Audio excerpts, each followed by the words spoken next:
वो तीनों जगह भारतीय जनता पार्टी जीत जाती है और वो मूर्ख वहां जाके ज्ञान दे रहा है इस देश को। लोकतंत्र खत्म हो रहा है, इनको लोकतंत्र की परिभाषा भी पता है और मूर्खतापूर्ण बातें कर रहे हैं। कैम्ब्रिज में जाके भारत की छवि खराब कर रहे हैं। आचार्य चाणक्य जी ने कहा था विदेशी कोख से उत्पन्न पुत्र कभी भी हमारे देश का सगा नहीं हो सकता। भारत का सगा नहीं है, भारत का गद्दार है राहुल गांधी। ये चीन का दलाल भी है राहुल गांधी। कभी भी चीन के विरुद्ध एक शब्द नहीं बोलता, कभी पाकिस्तान के विरुद्ध एक शब्द नहीं बोलता। इसने पुलवामा अटैक को एक सिर्फ गाड़ी का फटना बताया है। नेहरू की गद्दारी की मैं पूरी किताब लिख सकता हूँ। हमेशा देश के साथ गद्दारी करी है इस परिवार ने। बात इसने और कही है कि मैं ओपोजिशन लीडर हूँ। भाई ओपोजिशन में तो तुम हो ही नहीं, तुम्हारे पास नंबर ही नहीं है। जब सुप्रीम कोर्ट की SIT कमेटी में बैठे जजों ने राहुल गांधी जी को कहा कि आप अपना मोबाइल दीजिए, तो इस मूर्ख पप्पू ने अपना मोबाइल क्यों नहीं दिया, ये बताओ। ये राहुल गांधी, वो कहते हैं ना कुत्ता जो भौंकता है बस काटता नहीं है, वही वाला व्यक्ति है ये। इनकी वजह से ही मनमोहन सिंह ने एक अपने बयान में कहा था कि भारत के संसाधनों पर पहला अधिकार मुसलमानों का है, मुस्लिम अल्पसंख्यकों का है। मैं इसीलिए मोदी सरकार से कहता हूँ इनकी अल्पसंख्यक का दर्जा ही छीन लो। मोदी कहते हैं सबका साथ सबका विकास, कांग्रेस कहती थी मुस्लिमों का साथ सबका साथ और सिर्फ मुस्लिमों का विकास। राहुल गांधी भारत में तो लगातार मोदी जी से हार रहे हैं और इसका गुस्सा वो विदेश में निकालते हुए दिखाई दे रहे हैं। तो आखिर उनके जो वो इल्जाम लगा रहे हैं सरकार पर, उनकी बातों में कितना दम है, ये हम जानने की कोशिश करेंगे ग्राउंड पे आके कि आखिर कितनी सच्चाई है सर राहुल गांधी की बातों में। मैडम, राहुल गांधी वो मूर्ख व्यक्ति है, वो गधा है जिसने भारत जोड़ो यात्रा तो की लेकिन भाग गए विदेश।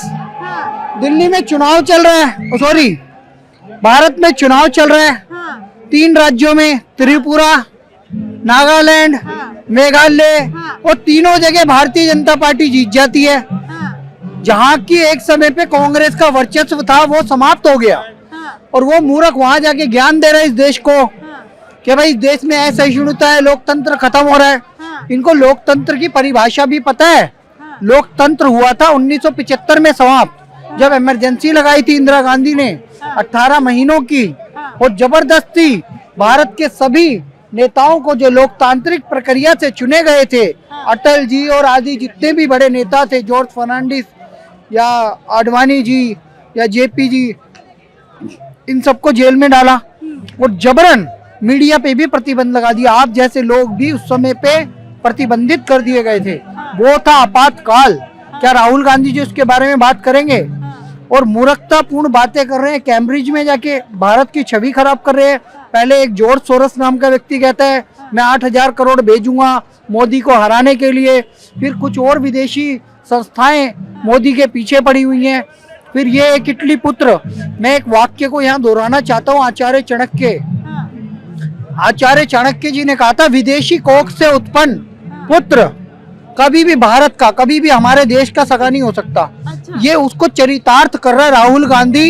इटालियन महिला एंटोनिया माइनो, जिसका नाम है सोनिया गांधी, की कोख से उत्पन्न है, इसीलिए वो कभी भी भारत के फेवर में बात करता ही नहीं है। आप कह रहे वो भारत के सगे नहीं है? भारत का सगा नहीं है, भारत का गद्दार है राहुल गांधी। हमेशा भारत विरोधी बातें। 26/11 हमला होता है तो विदेश जाता है ऐश अय्याशी करने, एंजॉयमेंट करने। कभी भी इस देश में कुछ होता है, कोई आपदा आने को होती है, विदेश भाग जाता है। तो राहुल गांधी जब इस देश का सगा नहीं है। आप गद्दार क्यों कह रहे हैं सर? लगातार आप देखिए देश की बात करते हैं, वो तो देश को तरक्की पे देखना चाहते हैं। मोदी जी के हाथों में वो मुमकिन नहीं है क्या? मोदी जी के हाथों में ही मुमकिन है। आज G20 की अध्यक्षता हमारे हाथ में है। मोदी जी ने नारा दिया है one earth, one family, one future, वसुधैव कुटुंबकम। ये भारतीय संस्कृति को आगे बढ़ाने वाला है। क्या राहुल गांधी ने कभी इस तरीके की बातें करी है, इस तरीके का स्लोगन दिया है? कहीं पे जाके प्रायोजित भाषण देना अलग बात है, लेकिन मोदी को अहोभाग्य में लिया जाता है। 10-10, 20-20 हजार, 1-1 लाख लोग आके विदेशों में भी मोदी जी को सुनते हैं। राहुल गांधी एक कमरे में बंद होके एजेंडा चलाते हैं भारत के विरोध में। कभी कश्मीर पे कुछ बोलते हैं वो, कभी चाइना को अपना सगा बताते हैं। चाइना के साथ एक और खुलासा करता हूँ आपके चैनल के माध्यम से। चाइना को शांति प्रिय देश बताओ, जो सबसे ज्यादा क्रूर है, जिसने वहाँ पे उंगियर मुसलमानों पे अत्याचार किए, भारत पे हमला करता है। अरुणाचल में तवांग में हमारे सैनिकों पे हमला करता है। हमारे सैनिक मार के भगाए थे उन्हें। 1962 में हमारी जमीनों पे कब्जा करता है नेहरू के राज में। वो उन्हें शांति प्रिय लग रहा है। आरजीएस की दलाली बोल रही है ये। एक बात और कहना चाहता हूँ मैडम, एक बात और कहना चाहता हूँ। राहुल गांधी ने, सोनिया गांधी और राहुल गांधी, कांग्रेस पार्टी, इन्होंने चीन की चाइनीज कम्युनिस्ट पार्टी CCP के साथ एक समझौता किया हुआ है, MOU साइन किया हुआ है। आज तक उस MOU को सार्वजनिक नहीं कर पाए। ये चीन का दलाल भी है राहुल गांधी। कभी भी चीन के विरुद्ध एक शब्द नहीं बोलता, कभी पाकिस्तान के विरुद्ध एक शब्द नहीं बोलता। इसने पुलवामा अटैक को एक सिर्फ गाड़ी का फटना बताया है, कार एक्सीडेंट बताया। बताइए, जबकि RDX से भरी हुई गाड़ी भारत के जवान, जो CRPF के जवान थे, उनकी गाड़ी से टकराई और उनके परखच्चे उड़ गए। वो तो कह रहे कश्मीर ऐसी जगह है ही जहाँ पे होता रहता है ये सब, भाई हिंसक जगह है। वो हिंसा पैदा किसने करी है? बोए बीज है नेहरू के। नेहरू UN में ले गए, पटेल साहब भारत में मिला रहे थे, UN कौन लेके गया इस मुद्दे को? नेहरू की गद्दारी की मैं पूरी किताब लिख सकता हूँ। एडवीना के साथ काले रिश्ते उसके, और चीन से हार, मानसरोवर दे देना, तिब्बत दे देना, अक्साई चीन दे देना, उसके अलावा जिन्ना को पाकिस्तान दे देना। हमेशा देश के साथ गद्दारी करी है इस परिवार ने, और उसी परिवार की परिपाटी है पप्पू राहुल गांधी। अभी भी देश के साथ गद्दारी कर रहा है, जो नाकाबिले बर्दाश्त है। इस देश का अपमान करने वाला देश का गद्दार है। एक बात इसने और कही है कि मैं ऑपोजिशन लीडर हूँ। भाई ऑपोजिशन में तो तुम हो ही नहीं, तुम्हारे पास नंबर ही नहीं है। 44 सीटें आई है, उसमें भी मल्लिकार्जुन खड़गे जो कांग्रेस पार्टी के अध्यक्ष है, वो एक जगह ओपोजिशन में है, एक जगह अधीर रंजन चौधरी है। ये तो ना अध्यक्ष है ना ओपोजिशन में, वहां जाके झूठ बोल रहे हैं, पैगासिस की बात कर रहे हैं। मैडम आपको पता है सुप्रीम कोर्ट की जजमेंट आई है, पैगासिस पे सबके मोबाइल मांगे गए थे। अभिषेक बनर्जी, राहुल गांधी और जितने भी लोगों ने आरोप लगाया था कि एक इजरायली वायरस, पैगासिस एक इजरायली कंपनी का सॉफ्टवेयर है, उसमें एक तरीके का निगरानी की जाती है, स्नूपिंग की जाती है, स्नूप गेट का भी कहा जाता, पर उस पर SIT गठित की गई सुप्रीम कोर्ट की।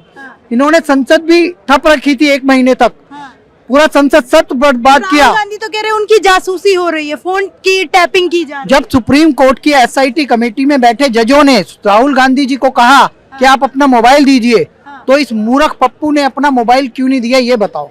कोई जवाब, अकाउंटेबिलिटी नहीं है। सांसद है मैडम, वो अकाउंटेबिलिटी नहीं है इसकी। ये राहुल गांधी, वो कहते हैं ना कुत्ता जो भौंकता है बट काटता नहीं है, वही वाला व्यक्ति है ये। इस व्यक्ति ने सरकार फंसाने की कोशिश कर रही है, निगरानी कर रही है। जो लोग सरकार के खिलाफ बोल रहे हैं, डर है उन लोगों के अंदर। मैडम ऐसा डर है क्या? आपके अंदर भी है? नहीं, मैं स्वतंत्र हूँ मैडम, मैं स्वतंत्र हूँ, और इस देश के सभी नागरिक स्वतंत्र है। क्या इस देश में ममता बनर्जी चुनाव नहीं जीती? क्या DMK में वो चुनाव नहीं जीती? तमिलनाडु में क्या नाम है, स्टालिन? क्या केरला में कम्युनिस्ट नहीं जीते? क्या दिल्ली में केजरीवाल नहीं जीता? पंजाब में इनमें डर थोड़ी है भाई, इनमें योग्यता है तो जीत जाते हैं। भाई ये तो जनता चुनती है, लोकतंत्र है, सबको चुनने का अधिकार। आप कह रहे राहुल गांधी विदेश में जाके झूठ बोल रहे हैं? पक्का झूठ बोल रहे हैं। इन्होंने एक बात और कही है, चौकीदार चोर है। 2019 लोकसभा चुनाव, क्या 5 पन्नों की माफीनामा दे के आए कि नहीं दे के आए कोर्ट में? कह रहे मोदी अडानी भाई भाई। अब कहने दो ना, इनका बयान काट दिया गया संसद में। ये बेशरम संसदीय सदस्य है, अमेठी से हार चुके हैं पिछतैनी सीट, अभी भी संसद में बेइज्जती कराते हैं। इनकी हाजिरी कंप्लीट नहीं है वहाँ पे। अच्छा एक और बात सर, क्या देश जो है वो तानाशाही की तरफ बढ़ रहा है क्या मोदी राज में? ये देश हिंदू राष्ट्र की ओर बढ़ रहा है मोदी राज में। पहले सिर्फ मुसलमानों की बात होती थी, इसके तो खिलाफ है विपक्ष। देखो संविधान के अगेंस्ट है। ऐसे कैसे अगेंस्ट? पहले संविधान के अगेंस्ट जो बातें है वो सुनना मैडम, ध्यान से सुनना। All India Muslim personal law board संविधान विरुद्ध है, क्योंकि देश में अगर ये देश सभी को समान अधिकार देता है तो समान कानून व्यवस्था भी देता है, न्याय व्यवस्था भी देता है, तो all India Muslim personal law board की क्या जरूरत? और अगर बनाया है तो all India Hindu personal law board, Sikh personal law board, Jain personal law board, ईसाई पर्सनल लॉ बोर्ड भी बनाओ। एक बात और, वक्फ बोर्ड की इस देश में क्या जरूरत? ये भी कांग्रेस ने बना के दिया। और मुसलमान इस देश में 30 करोड़ से ज्यादा हैं, टोटल पॉपुलेशन 20% हो चुकी है। यूनाइटेड नेशन कहता है टोटल पॉपुलेशन की 5% आबादी को अल्पसंख्यक माना जाएगा। मुसलमान इस देश में 20% से ज्यादा हो गया, आज भी अल्पसंख्यक का दर्जा लेके इस देश का खून चूस रहे हैं वो।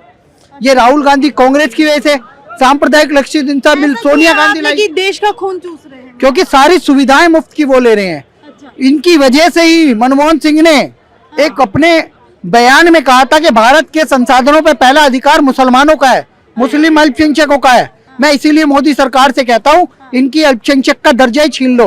अल्पसंख्यक मंत्रालय में एक भी मुसलमान खड़ा हुआ नहीं दिखना चाहिए, क्योंकि देश में जैन है, सिख है, पारसी है, यहूदी है और बुद्ध है, ये सब है अल्पसंख्यक, ये नहीं है मुस्लिम। अत्याचार हो रहा है उन पे, अल्पसंख्यकों पे। मैडम वो अत्याचार कर रहे हैं, इसी देश में से नीला अफगानिस्तान एक भी हिंदू और सिख नहीं जिंदा बचा। पाकिस्तान में 2% आबादी है, 27% आबादी गई थी। अफगानिस्तान में हिंदू समाप्त हो, सॉरी बांग्लादेश में हिंदू समाप्त हो चुका है। और आपके ही देश कश्मीर से कश्मीरी पंडित भगाए जा चुके हैं, जो उनके नौकर थे आज उन्हीं सेब के बाग के मालिक बन के बैठे, उन्हीं के कश्मीरी पंडितों को मार के उनके घरों के मालिक बन के बैठे हुए हैं। आप सोचो तो ये तो कॉन्स्पिरेसी है। मैं फिर वापस आता हूँ अपनी बात पे। पहले इस देश में मुस्लिम हुआ करता था, मोदी आने के बाद हिंदू और मुस्लिम होने लगा है। मोदी कहते हैं सबका साथ सबका विकास, कांग्रेस कहती थी मुस्लिमों का साथ सबका साथ और सिर्फ मुस्लिमों का विकास, ऐसा करती थी। अब मोदी ने क्या किया है, हिंदू का भी विकास होएगा, मुस्लिम का भी विकास होएगा, सिख का भी, ईसाई का भी, पारसी का भी, जैन का, यहूदी का, बौद्ध का, सबका साथ सबका विकास। अब इसमें मुस्लिम तुष्टीकरण नहीं चलेगा। और जब से मुस्लिम तुष्टीकरण बंद हुआ है तब से कांग्रेस की दुकान बंद हो गई है, देश में लूट बंद हो गई है। तो आप कह रहे हैं सबका साथ सबका विकास हो रहा है। बेस्ट है, इसीलिए तो मोदी जीत रहे हैं, योगी जीत रहे हैं, पूर्ण बहुमत से यूपी 2 बार जीत गए।